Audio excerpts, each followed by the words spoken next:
Hello বন্ধুরা, welcome to my channel. চলে আসলাম ওইসি scholarship সংক্রান্ত খুবই গুরুত্বপূর্ণ একটা আপডেট নিয়ে।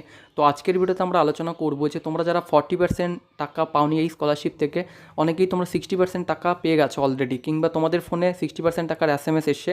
তো তোমাদের আজকের ভিডিওতে আমি আলোচনা করব যে তোমরা 60% টাকা পাওয়ার কতদিনের মধ্যেই 40% টাকাও পেতে পারো। তো এটা কিন্তু ডিস্ট্রিক্ট ওয়াইজ ভ্যারি করতে পারে। তো আজকে আমি তোমাদের একদম লাইভ প্রুফ আলোচনা করব যে একজন স্টুডেন্ট সে 60% টাকা পাওয়ার কতদিন পরে 40% টাকা পেলো। এবং সঙ্গে তোমরা যারা ওবিসি স্টুডেন্টরা রয়েছে তোমাদের জন্য সুখবর, কারণ তোমাদের কিন্তু টাকা দেওয়ার প্রসেস অলরেডি স্টার্ট হয়ে গেছে। আমি তোমাদের সঙ্গে একদম লাইভ প্রুফ সহ এটা দেখাবো যে ওবিসি স্টুডেন্টদের কিন্তু টাকা দেওয়ার প্রসেস শুরু হয়ে গেছে। এবং তোমরা আর একটা কোশ্চেন জিজ্ঞাসা করছিল অনেকে যে তোমাদের 60% টাকার SMS অনেক আগে এসেছিল, প্রায় 2 মাস কিংবা 3 মাস আগে 60% টাকার SMS পেয়েছিলে তোমরা। অনেকেই ডিসেম্বর মাসে পেয়েছিলে, অনেকেই নভেম্বর মাসে পেয়েছিলে। তো এখনও তোমাদের ব্যাঙ্ক অ্যাকাউন্টে টাকা ক্রেডিট হয়নি। তো এটার কী কী কারণ থাকতে পারে বা কেন তোমাদের টাকা ক্রেডিট হলো না? তো সাধারণত কিন্তু 60% টাকা পাওয়ার মোটামুটি 4-5 দিন কিংবা 10 দিনের মধ্যে কিন্তু তোমাদের ব্যাঙ্ক অ্যাকাউন্টে টাকা ক্রেডিট হয়ে যাবে। এর আগেও কিন্তু আমি তোমাদের একটা ভিডিওতে লাইভ প্রুফ সহ দেখিয়েছিলাম যে তার কিন্তু 5 দিনের মধ্যে ব্যাঙ্ক অ্যাকাউন্টে টাকা ক্রেডিট হয়ে গেছে। তো সব কিছু আজকের ভিডিওতে আলোচনা করব। কাজে বন্ধুরা, ভিডিওটি খুবই গুরুত্বপূর্ণ হতে চলেছে, ভিডিওটি স্কিপ না করে পুরোটা দেখার অনুরোধ রইল। আর বন্ধুরা, এই চ্যানেলে আমি সরকারি এবং বেসরকারি স্কলারশিপ সংক্রান্ত বিভিন্ন আপডেট দিয়ে থাকি। কাজেই তোমরা যারা এই চ্যানেলে নতুন ভিজিট করছো, প্লিজ চ্যানেলটিকে সাবস্ক্রাইব করে পাশে থাকা বেল আইকন ক্লিক করে দেবে পরবর্তী ভিডিওর নোটিফিকেশন সবার আগে পাওয়ার জন্য। তো বন্ধুরা, এখন আমি তোমাদের যে স্ক্রিনশটটি দেখাচ্ছি, তো এটি হলো 60% টাকার SMS এর স্ক্রিনশট। তো এই স্ক্রিনশটটি তোমাদের আমি আগেও দেখিয়েছিলাম যে সে কিন্তু 16 তারিখ অর্থাৎ 16ই ফেব্রুয়ারি সে কিন্তু এই 60% টাকা পেয়েছিল, বা 60% টাকার যে SMS বা টাকাটা তার ক্রেডিট হয়েছিল, ঠিক আছে। এবং এর আগে হচ্ছে সে 60% টাকার SMS পেয়েছিল 12 তারিখ, ঠিক আছে। তো 12 তারিখ SMS পাওয়ার পর সে তার কিন্তু 60% টাকা 16 তারিখেই ক্রেডিট হয়ে গিয়েছিল। এবং এরপর হচ্ছে সে বাকি যে 40% টাকা স্কলারশিপে, সেই বাকি 40% টাকা সে কবে পেলো সেটাই কিন্তু তোমাদের সঙ্গে এখন আমি লাইভ প্রুফ শেয়ার করব। তো তার যে বাকি যে 40% টাকা, সেই 40% টাকার SMS কিন্তু তার গতকালকেই চলে আসে, অর্থাৎ 18 তারিখ কিন্তু তার যে 40% টাকা, সেই 40% টাকা কিন্তু ক্রেডিট হয়ে গেছে। তো সে কিন্তু 16 তারিখ তার যে 60% টাকা, সেই 60% টাকা পেয়েছিল 16 তারিখ, এবং তারপর তার বাকি 40% টাকা সে পেয়ে গেল 18 তারিখ, 18ই ফেব্রুয়ারি, ঠিক আছে। তো তোমরা এখানে দেখতেই পেলে যে কয়েকদিনের মধ্যেই কিন্তু তার বাকি যে 40% টাকা, সেই টাকা কিন্তু ক্রেডিট হয়ে গেল অ্যাকাউন্টে। তো তোমরা এখানে দেখতেই পাচ্ছ যে তার এই এসএমএসটি এসছে, এই যে ইউনিয়ন ব্যাংকের তরফ থেকে তার এই এসএমএসটি এসে তার ব্যাঙ্ক অ্যাকাউন্টে টাকা ক্রেডিট হয়ে গেছে। তো এখানে তোমরা দেখতেই পাচ্ছ যে ইউনিয়ন ব্যাঙ্ক অফ ইন্ডিয়া তার অ্যাকাউন্টে 1992 টাকা ক্রেডিট হয়ে গেছে।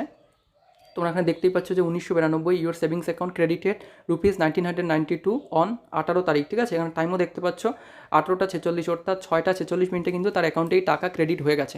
এবং এখানে তোমাদের আর একটা বিষয় জানিয়ে দিই, তোমরা এখানে দেখতেই পাচ্ছ এখানে কিন্তু ইউনিয়ন ব্যাঙ্ক অফ ইন্ডিয়া, অর্থাৎ এই টাকাটা 40% টাকাটা কিন্তু তার ইউনিয়ন ব্যাঙ্কে ক্রেডিট হয়ে গেছে।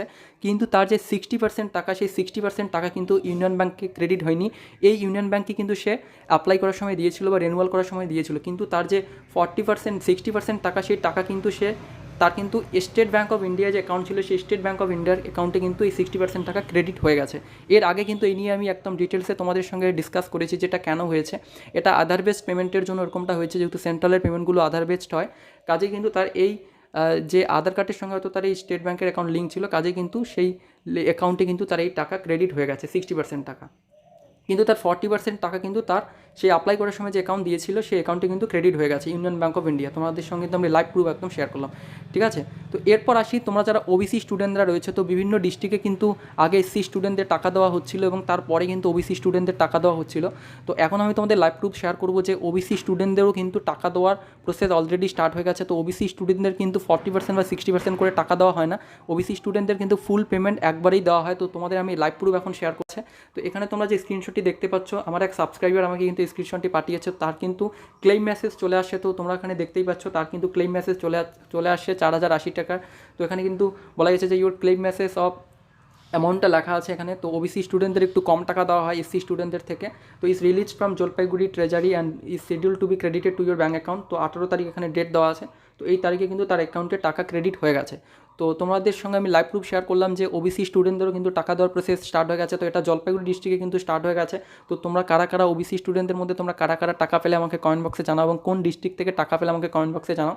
তো বন্ধুরা, এরপরে তোমাদের আর একটা বিষয় আলোচনা করব, যেটা কিন্তু তোমরা অনেকেই বলছো যে তোমরা অনেক আগে 60% টাকার SMS পেয়েছিলে, কিন্তু তোমাদের অ্যাকাউন্টে এখনও টাকা ক্রেডিট হয়নি। তো বন্ধুরা, তোমরা কবে টাকা পাবে বা তোমরা আদৌ টাকা পাবে কিনা, বা তোমাদের কী কারণের জন্য এত লেট হচ্ছে, তো তো তোমাদের আমি এর আগেও ভিডিওতে বলেছিলাম যে তোমাদের কিন্তু 60% টাকার SMS আসার মোটামুটি কয়েকদিনের মধ্যেই কিন্তু তোমাদের ব্যাঙ্ক অ্যাকাউন্টে টাকা ক্রেডিট হয়ে যাবে। 4-5 দিন বা 10 দিনের মধ্যে কিন্তু তোমাদের অ্যাকাউন্টে টাকা ক্রেডিট হয়ে যাবে। আমি লাইভ প্রুফ দেখিয়েও তোমাদের বলেছিলাম। তো এই টাকাটা ক্রেডিট হতে এতক্ষণ সময় লাগছে, তো এটা বিভিন্ন কারণে হতে পারে।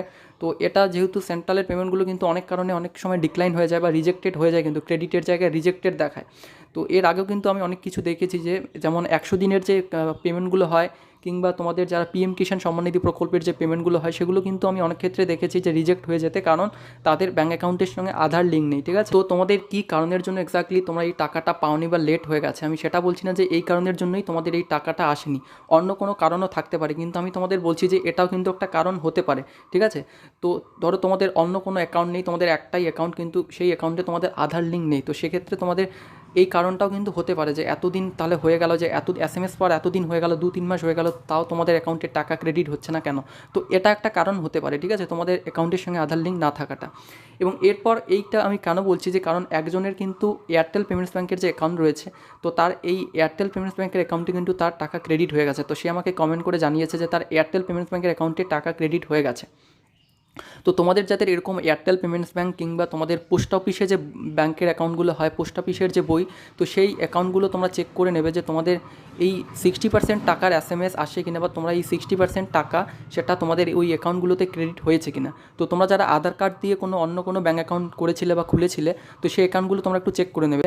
তো সেই অ্যাকাউন্টগুলো যেগুলো তোমরা আধার কার্ড দিয়ে ওপেন করেছিলে, তো সেগুলো তোমরা একটু চেক করে নেবে যে তোমাদের এই 60% টাকা ক্রেডিট হলো কিনা। তোমাদের কিন্তু সেই অ্যাকাউন্টগুলোতেও এই 60% টাকা ক্রেডিট হয়ে যেতে পারে, যেহেতু সেন্ট্রালের পেমেন্টগুলো আধার বেসড পেমেন্ট হয়। তোমার আধারের সঙ্গে যে অ্যাকাউন্ট লিঙ্ক রয়েছে সেই অ্যাকাউন্টে কিন্তু তোমাদের অটোমেটিক্যালি টাকাটা ক্রেডিট হয়ে যাবে। ঠিক আছে, কাজেই তোমরা একটু চেক করে নিও এই অ্যাকাউন্টগুলোতে তোমাদের টাকা ক্রেডিট হয়েছে কিনা।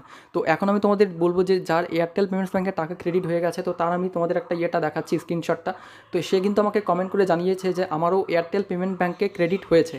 তো তার কিন্তু টাকা এয়ারটেল পেমেন্টস ব্যাঙ্কে ক্রেডিট হয়ে গেছে। তো তোমরা এখানে দেখতেই পাচ্ছ, তোমাদের যদি কারো এয়ারটেল পেমেন্টস ব্যাঙ্ক কিংবা অন্য কোনো পেটিএম পেমেন্টস ব্যাঙ্ক বা অন্য কোনো পেমেন্টস ব্যাঙ্কের অ্যাকাউন্ট থেকে থাকে যেটা তোমরা আধার কার্ড দিয়ে খুলেছিলে, তো সেই অ্যাকাউন্টগুলো তোমরা একটু চেক করে নিও যে তোমাদের এই টাকাটা ক্রেডিট হয়েছে। তো বন্ধুরা, এই ছিল আজকের ভিডিও। তো এই ভিডিওতে আমি তোমাদের যে কোয়ারিগুলো ছিল, তো এই কোয়ারিগুলো নিয়ে আলোচনা করার চেষ্টা করলাম। ভিডিওটি যদি একটুও ভালো লেগে থাকে প্লিজ ভিডিওটিকে লাইক করবে, চ্যানেলে নতুন হলে চ্যানেলটিকে সাবস্ক্রাইব করবে পরবর্তী ভিডিওর নোটিফিকেশন সবার আগে পাওয়ার জন্য।